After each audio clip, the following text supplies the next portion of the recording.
સુરતના સ્થિત ડીજીવીસીએલની કચેરીમાં આજે વહેલી સવારથી જ વિવર્સ દ્વારા ભારે હોબાળો કરવામાં આવ્યો હતો। વીજ દરમાં યુનિટ દીઠ કરવામાં આવેલા 45 પૈસાના વધારાને લઈને વિવર્સમાં ભારે રોષ જોવા મળી રહ્યો છે। વગર કોઈ નોટિસ આપ્યા ઝીકાયેલા આ ભાવ વધારા સામે ઉદ્યોગપતિઓએ કચેરી ગજવી મૂકી હતી। સુરતના પાંડેસરા વિસ્તારમાં આવેલી ડીજીવીસીએલની કચેરી આજે વિરોધ પ્રદર્શનનું કેન્દ્ર બની હતી। પાંડેસરાના પ્રમુખ પાર્કના વિવર્સ મોટી સંખ્યામાં એકઠા થઈને તંત્ર વિરુદ્ધ સૂત્રોચ્ચાર કર્યા હતા। અમને ખોટા એવરેજ બિલ આપેલા છે, 6 મહિનામાં કીધા વગર આપી દીધેલા છે, એટલે અમે ભરવા તૈયાર નથી। ખોટો જ 45 પૈસા પર યુનિટનો એમની મનમરજીથી અમને એવરેજ બિલ આલે છે। પ્રમુખ પાર્ક ઇન્ડસ્ટ્રીમાંથી હું બધાને લઈને આવેલો છું, સાહેબને અમે રજૂઆત કરવા આપી છે। સાહેબ અમે આ લાઇટ બિલ ભરવા અમે તૈયાર નથી અને અમારો ધંધો છે ને મૂત પાયે થઈ ગયેલો છે, તો મહેરબાની કરીને આમાંથી અમને બચાવો અને ગ્રાહકોને ન્યાય મળે એવું કરો। જો ન્યાય નહીં મળે તો ગોધી ચિંતા મારજે, અમે અહીંયાથી આજે ખસવાના નથી। રાત દિવસ એક થાય, બધા લૂમ્સ બંધ કરીને કારીગર લઈને અહીંયા બેસવાનું છે, પણ આ 45 પૈસા ભાવ વધારો અમને પોસાય એવું નથી। વિવર્સનો આક્ષેપ છે કે ડીજીવીસીએલ દ્વારા કોઈ પણ પ્રકારની નોટિસ આપ્યા વિના અચાનક જ વીજ દરમાં યુનિટ દીઠ 45 પૈસાનો વધારો કરી દેવામાં આવ્યો છે। આર્થિક બોજ સામાન્ય નથી। એકલા પ્રમુખ પાર્કમાં જ 1200 જેટલા ઇન્ડસ્ટ્રીયલ યુનિટ આવેલા છે, જ્યારે સમગ્ર ઉધનાથી સચિન બેલ્ટમાં 40,000 થી વધુ નાના મોટા વીવિંગ યુનિટ્સ કાર્યરત છે। વિવર્સનું કહેવું છે કે હાલના કપરા સમયમાં આ વધારો તેમને પોસાય તેમ નથી। યુનિટ દીઠ 45 પૈસાનો કરવામાં આવેલો ભાવ વધારો તાત્કાલિક અસરથી પરત ખેંચવામાં આવે। ભાવ વધારો પરત ખેંચવા અંગેનું સત્તાવાર નોટિફિકેશન બહાર પાડવામાં આવે। વિવર્સે જણાવ્યું કે તેઓ અગાઉ બાકી બિલો ભરવા તૈયાર છે, પરંતુ આ નવા વધારાને સ્વીકારશે નહીં। હવે પ્રશ્ન એ છે કે શું ડીજીવીસીએલ વિવર્સની આ વ્યાજબી માંગણીઓ સામે ઝૂકશે? જો આ ભાવ વધારો પરત નહીં લેવાય તો આગામી દિવસોમાં સુરતનો ટેક્સટાઇલ ઉદ્યોગ ક્યાં વળાંક પર જશે તે જોવાનું રહેશે। અમારો 7 પૈસા કે 10 પૈસા જેવો યુનિટ પર પડતો હતો, આ જ યુનિટ સીધો 8 રૂપિયા પડી ગયેલો છે, તે અમને હવે પોસાયું નથી। અને કેટલા ખાતા આવેલા છે? મારી પ્રમુખ પાર્ક ઇન્ડસ્ટ્રીયલમાં 1200 ખાડા આવેલા છે અને આ બધી ઇન્ડસ્ટ્રીઓ 40 થી 50,000 યુનિટ આવેલા છે। અહીંયા 40-50 યુનિટના શેઠિયાઓ નથી લાવ્યા, કારણ કે મેન અમે 200 જણા આવેલા છીએ। જો આ રદ નહીં થાય 45 પૈસા તો અમે બધા ગાંધી ચિંતા માટે મોટું આંદોલન કરવા જઈ રહ્યા છીએ। જીબીના અધિકારીઓ રજૂઆત કરી, કઈ રીતનો તમને જવાબ હાલ સુરેશભાઈ પટેલ એ ચાલી રહ્યા છે, પ્રજાપતિ સાહેબ સાથે વાતા કરતા થઈ રહ્યા છે। હવે જે ન્યાય આવશે એ સાંભળીશું। જો અમને આમાંથી અમારે એક જ વસ્તુ છે, અમને આ 45 પૈસા સહન થયા નથી। સુરત શહેરમાં માર્ગ અકસ્માતોની હારમાળા યથાવત છે। આજે વધુ એક ગમતવાર અકસ્માતની ઘટના ડિંડોલી અને ઉધનાને જોડતા બ્રિજ પર બની છે। એક અજાણ્યા વાહનની અડફેટે આવતા બાઇક ચાલકનું ઘટના સ્થળે જ કરુણ મોત નીપજ્યું છે। આ અકસ્માત એટલો ભયાનક હતો કે હેલ્મેટ પહેર્યો હોવા છતાં યુવક પોતાનો જીવ બચાવી શક્યો ન હતો। ડિંડોલી ઉધના બ્રિજ પર આજે ફૂલ ઝડપે આવતા અજાણ્યા વાહને બાઇક સવારને અડફેટી લીધો હતો। બાઇક ચાલક પોતાના ગંતવ્ય સ્થાન તરફ જઈ રહ્યો હતો, ત્યારે બ્રિજ પર કોઈ અજાણ્યા વાહને તેને જોરદાર ટક્કર મારી હતી। અકસ્માતને પગલે યુવક રસ્તા પર પટકાયો હતો। ટક્કર એટલી જોરદાર હતી કે બાઇક ચાલકને ગંભીર ઇજાઓ પહોંચી હતી અને તેનું ઘટના સ્થળે જ કરુણ મોત નીપજ્યું હતું। સૌથી કરુણ બાબત તો એ છે કે યુવકે હેલ્મેટ પહેર્યું હતું, જે વાહન ચલાવતી વખતે અનિવાર્ય સુરક્ષા ગણાય છે, છતાં પણ આ અકસ્માતમાં તે પોતાનો જીવ બચાવી શક્યો ન હતો। આ અકસ્માત પાછળનું કારણ શું હોઈ શકે? પ્રાથમિક દ્રષ્ટિએ જોતા એવું અનુમાન લગાવવામાં આવી રહ્યું છે કે બ્રિજ પર ઓવરટેક કરવાના પ્રયાસમાં આ જીવલેણ અકસ્માત સર્જાયો છે। અજાણ્યા વાહન ચાલક ટક્કર મારીને સ્થળ પરથી ફરાર થઈ ગયો હોવાનું પણ જાણવા મળ્યું છે। ઘટનાની જાણ થતા ડિંડોલી પોલીસનો કાફલો ઘટના સ્થળે દોડી આવ્યો હતો। પોલીસે આ મામલે અકસ્માતનો ગુનો નોંધીને વધુ તપાસ હાથ ધરી છે। હાલમાં પોલીસ દ્વારા બ્રિજ પર લાગેલા સીસીટીવી ફૂટેજ તપાસવામાં આવી રહ્યા છે, જેથી હિટ એન્ડ રન કરનાર અજાણ્યા વાહન ચાલકની ઓળખ કરી શકાય। બ્રિજ પર વારંવાર સર્જાતા આવા અકસ્માતો વાહન ચાલકો માટે લાલબત્તી સમાન છે। ઓવરટેક કરવાની લાઈનમાં કે ગતિની મર્યાદા ઓળંગવામાં નાની એવી ભૂલ પણ જીવલેણ સાબિત થઈ શકે છે। પોલીસ હવે આ મામલે ક્યારે આરોપીને વાહન ચાલકને પકડે તે જોવાનું રહેશે। સુરત શહેરને ડ્રગ્સ મુક્ત બનાવવા માટે પોલીસ કમિશનરના નેતૃત્વમાં ચાલી રહેલા no drugs in Surat city અભિયાનને વધુ એક મોટી સફળતા હાથ લાગી છે। સુરતના અશ્વિની કુમાર પોલીસ સ્ટેશનની ટીમે બાતમીના આધારે લાખોની કિંમતના ગાંજાના જથ્થા સાથે એક પરપ્રાંતીય શખ્સને દબોચી લીધો છે।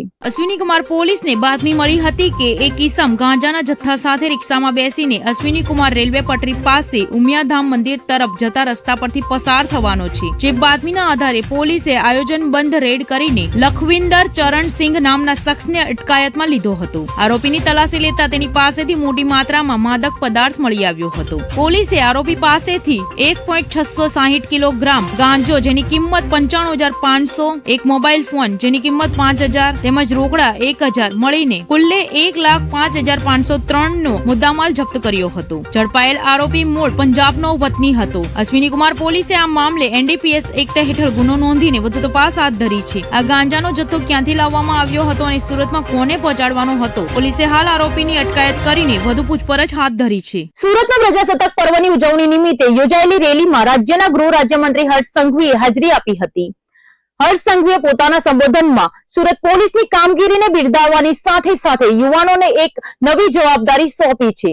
તેમણે સ્પષ્ટ શબ્દોમાં જણાવ્યું કે ડ્રગ્સ મુક્ત ગુજરાત માટેની લડાઈમાં હવે જનભાગીદારી વધારવી પડશે. સુરતના પોલીસ પરેડ ગ્રાઉન્ડ ખાતે યોજાયેલી રેલીમાં હર્ષ સંઘવીએ ગદગદિત હૃદયે સુરતીઓની દેશભક્તિને બિરદાવી હતી. યુથ નેશન દ્વારા આયોજિત સે નો ટુ ડ્રગ્સ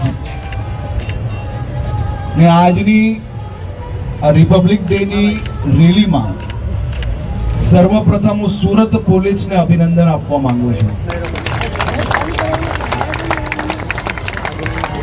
આજે આપણે સૌ લોકો અહીંયા અનેક ચહેરાઓ એવા છે કે જેને હું કમસે કમ 12 વર્ષથી આ જ દિવસે પહેલા અહીં ચોપાટીવાલા રોડ પર અને હવે આ રોડ પર દર વર્ષે બીજે ક્યાંક મળીએ કે ના મળીએ, પરંતુ આ કાર્યક્રમમાં આપણે સૌ લોકો દર વર્ષે મળતા આવ્યા છે. મારી આજે આપ સૌ લોકોને વિનંતી છે કે હવે આવનારા દિવસોની અંદર આપણે એક પગલું આગળ વધારવાનું, અને એ પગલું શું હોય? સે નો ટુ ડ્રગ્સના નારા જોડે આપણે આ સંકલ્પને આગળ તો જરૂરથી વધારીએ છીએ. બધા લોકોની જવાબદારી અલગ અલગ છે, પરંતુ આપણે શું જોવાનું છે? આપણે માત્ર 26મી જાન્યુઆરીના દિવસે આ કાર્યક્રમ પૂર્ણ કરીને આપણી જવાબદારીમાંથી હાથ ઊંચા નથી કરી લેવાના. 26 જાન્યુઆરીએ છેલ્લા 12 વર્ષથી તમારું આખું ગ્રુપ આજે કાર્યક્રમ કરે છે. તે થકી અનેક યુવાનોને દૂષણમાં જતા અટકાવવામાં તમે સૌ લોકો જે કાર્ય કરો છો તેનો મને 100% અંદાજો છે, પરંતુ તમારી શક્તિ ખૂબ મોટી છે. તમે સૌ લોકો હજી વધુ સારું કામ કરી શકો છો, પરંતુ 26મી જાન્યુઆરી પૂર્ણ અને 27 જાન્યુઆરીથી આપણે પાછા આપણા કામે લાગી જઈએ તો આખા વર્ષ દરમિયાન તમે આ કાર્યક્રમ માટે છેલ્લા 2-3 મહિનામાં જે મહેનત કરી છે એ બધું ઝીરો ને પાણી થઈ જાય. એટલે આજે હું તમને સૌને એક નવું કામ આપવા આવ્યો છું. આ કામ છે દર મહિને એટલીસ્ટ તમે એક કોલેજ, એક યુનિવર્સિટી, ક્લાસીસ, યુથ ગેધરિંગ આની અંદર જાઓ, અને એ ગેધરિંગની અંદર તમે બીજું કંઈ ના કરી શકો તો કોઈ વાંધો નથી. માત્ર ને માત્ર એક જ વસ્તુ કરવાની છે. આજકાલ આપણે સૌ લોકો જાણીએ છીએ કે જેન્ટ્રી માટે બધા જ લોકો એક ફેશન થઈ ગઈ છે. ફેશન શું છે કે મિત્રોને હવે માય પાર્ટનર ઇન ક્રાઇમ, બધા જ લોકોને કોઈ ને કોઈ એવા ફ્રેન્ડ્સ હશે, પરંતુ એ ફ્રેન્ડ્સને દૂષણમાં જો કોઈ ફસાયું હોય અને એ ફ્રેન્ડની જો આ વાત છુપાવે તો એનાથી મોટું કોઈ પાપ ના હોઈ શકે. તો હું તમારી પાસે શું મદદ માંગવા આવ્યો છું? મારી આપ સૌ પાસે માત્ર એટલી જ અપેક્ષા છે કે આ પ્રકારના મિત્રોને ખોલીને બહાર આવવા લો. સુરત પોલીસ ખૂબ અદ્ભુત કામગીરી કરી રહી છે આ દિશામાં. કોઈ વ્યક્તિ ડ્રગ્સના દૂષણમાં ફસાયો હોય અને એ વ્યક્તિને ડ્રગ્સના દૂષણમાંથી બહાર નીકાળવા માટે પોલીસ દ્વારા કાઉન્સેલિંગ કરવામાં આવે છે, એના પેરેન્ટ્સને સમજાવવામાં આવે છે, એ લોકોને ભવિષ્યની આખી દિશા બતાડવામાં આવે છે. એની ઉપર કેસ દાખલ કરીને એનું જીવન બરબાદ કરવામાં નથી આવતું. અને સુરત આ દેશની અંદર પહેલું એવું શહેર છે કે જ્યાં પોલીસ દ્વારા પ્રયાસ ચાલુ કરવામાં આવ્યો. આજે આખા ગુજરાતની અંદર આપણે આ પ્રયાસ અને આ દિશામાં આગળ વધી રહ્યા છીએ. હવે આપણે સુરતીઓ જો સાથે મળીને એક આવા દૂષણની સામે ના લડી શકીએ તો આપણી તાકાતનો શું મતલબ ભાઈ? તો આપણે સુરતીઓ તો મોટા દિલવાળા લોકો છે. તો મારે આપ સૌ પાસેથી દર મહિને માત્ર 10, 15, 20 મિનિટની જ અપેક્ષા છે, અને આ 20 મિનિટ તમે આપશો તો અમારી જે લડાઈ છે એ લડાઈ વધુ મજબૂત બનશે. અને ડ્રગ્સ વેચનાર, ડ્રગ્સનું દૂષણ ફેલાવનાર આવા લોકોનો શું હાલ થાય છે એ તો હવે તમને સૌને અંદાજો છે, મારે હવે બોલવાની જરૂર નથી.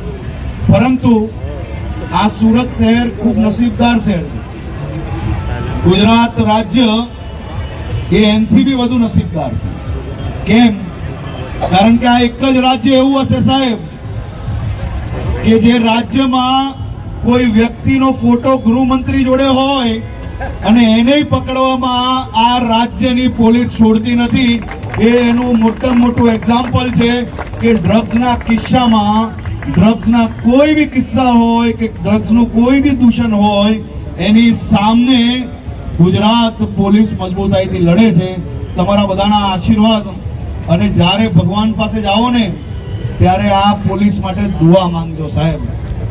કારણ કે આ પોલીસ એવી છે કે જે સરહદ ઉપર જઈને ભારત પાકિસ્તાનની સીમાઓ ઉપર, ભારત પાકિસ્તાનની સીમામાં પાકિસ્તાનથી ડ્રગ્સ ઘુસાડનાર લોકોને સીમા ઉપરથી પકડવાનું કામ કરે છે.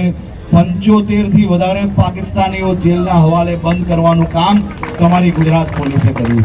આપ સૌ લોકોને ફરી એકવાર પ્રજાસત્તાક દિવસની આપને ખૂબ ખૂબ શુભકામનાઓ. આ 77માં પ્રજાસત્તાક દિવસના દિવસે આપણે બીજું કંઈ ના કરી શકીએ તો કોઈ વાંધો નથી. દરરોજ ટીકાઓ કરવાની બદલે આપણાથી જે થતું હોય એ કામમાં આપણે સહભાગી બનીએ. દરરોજ આપણા દેશની ભૂલો શોધવાની બદલે આપણા દેશને સ્વચ્છ રાખવા માટે જો તમે કંઈક કામ કરી શકતા હો તો એ જરૂરથી કરજો. દરરોજ આપણી સિસ્ટમને ગાળો આપવાની બદલે આપણા ત્યાં આપણા સહભાગી, આપણા સાથી, કોઈ ડ્રાઈવર તરીકે, કોઈ ડોમેસ્ટિક હેલ્પર તરીકે જો આપણા ઘરમાં કામ કરતું હોય તો એને સ્વાસ્થ્ય કઈ રીતે સાચવી શકાય તે દિશાની અંદર માર્ગદર્શન આપજો. આનાથી સારું કામ દેશભક્તિનું બીજું કંઈ ના કરી શકો તો કોઈ વાંધો નથી, પરંતુ દરરોજ કોસવાની બદલે આપણી અંદર શું શક્તિ છે એ શક્તિનો ઉપયોગ કરીને એક પગલું આગળ ભરો. પછી જુઓ તમે કેવી રીતે દેશ, આપણું નવું ભારત જે નવી દિશામાં આગળ વધી રહ્યું છે એ હજી વધુ ઝડપથી કઈ રીતે આગળ વધે. આપ સૌ લોકોને ફરી એકવાર ખૂબ ખૂબ આભાર. Thank you. મંત્રીના આ આહવાનને સુરતના યુવાનોએ હર્ષોલ્લાસ સાથે વધાવી લીધું હતું. હર્ષ સંઘવીનું આ મિશન ક્લીન સુરત હવે કેવું સ્વરૂપ લે છે તે જોવું રસપ્રદ રહેશે. જો સુરતના યુવાનો દર મહિને કોલેજમાં જઈને જાગૃતિ ફેલાવશે તો ચોક્કસપણે ડ્રગ્સના દૂષણને જળમૂળમાંથી ઉખેડી શકાશે. સુરતના ઉધના વિસ્તારમાં કાયદો અને વ્યવસ્થાની સ્થિતિ સામે સવાલો ઉભા કરતી એક ચોંકાવનારી ઘટના સામે આવી છે. માત્ર લઘુશંકા કરવા જેવી નજીવી બાબતમાં થયેલી બોલાચાલીએ લોહિયાળ સ્વરૂપ ધારણ કર્યું છે. ઉધનાના પટેલ નગરમાં યુવક પર તીક્ષ્ણ હથિયાર વડે જીવલેણ હુમલો કરવામાં આવ્યો છે. ગંભીર રીતે ઘવાયેલા યુવકને તાત્કાલિક સિવિલ હોસ્પિટલમાં ખસેડાયો છે, જ્યાં તેની હાલત નાજુક હોવાનું જાણવા મળ્યું છે. સુરતના ઉધના પોલીસ સ્ટેશનમાં નોંધાયેલી ફરિયાદ મુજબ 25 જાન્યુઆરીની રાત્રે આશરે 10 વાગ્યાના સુમારે ઉધનાના પટેલનગર વિસ્તારમાં એક હિંસક ઘટના બની હતી. ફરિયાદી દિનેશ ઉર્ફ બાબુ સુરેશભાઈ ગુલ્લા તેના મિત્રો ઓમ, જેનિસ, ક્રિસ અને અમોલ સાથે મેચ જોઈને પરત ફરી રહ્યો હતો. મેચ જોઈને પરત ફરતી વખતે ફરિયાદીના મિત્ર ઓમને લઘુશંકા લાગતા તેણે આરોપી વાહિદના ઘર પાસે લઘુશંકા કરી હતી.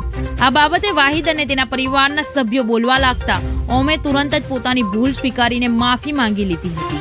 માફી માંગ્યા બાદ પણ જ્યારે દિનેશ અને તેના મિત્રો ઘરે જવા નીકળ્યા ત્યારે રસ્તામાં આરોપી વાહિદ અને હુસેન નામના શખ્સોએ તેમને આંતર્યા હતા. આરોપીઓએ ગાળાગાળી કરી ઢીક્કા મૂકીનો માર માર્યો હતો અને ત્યારબાદ હુસેને પોતાની પાસે રહેલા તીક્ષ્ણ હથિયાર વડે દિનેશના પેટના ભાગે જીવલેણ ઘા ઝીકી દીધા હતા. હુમલો કર્યા બાદ આરોપીઓ સ્થળ પરથી નાસી છૂટ્યા હતા. લોહી લુહાણ હાલતમાં દિનેશને તેના મિત્રો દ્વારા તાત્કાલિક નવી સિવિલ હોસ્પિટલ ખાતે ખસેડવામાં આવ્યો હતો, જ્યાં તેની સ્થિતિ ગંભીર જણાતા તેનું ઓપરેશન કરવામાં આવ્યું હતું. ઉધના પોલીસે આ મામલે આરોપી વાહિદ, હુસેન અને એક અજાણ્યા ઈસમ વિરુદ્ધ ગુનો નોંધીને તપાસના ચક્કો ગતિમાન કર્યો હતો. સામાન્ય બાબતે ઉશ્કેરાઈ જઈને હથિયારો ઉગામતા આવા અસામાજિક તત્વોમાં પોલીસનો જરા પણ ડર રહ્યો હોય તેમ લાગતું નથી. હવે જોવાનું એ રહેશે કે ઉધના પોલીસ આરોપીઓને ક્યારે જેલના સળિયા પાછળ ધકેલે છે.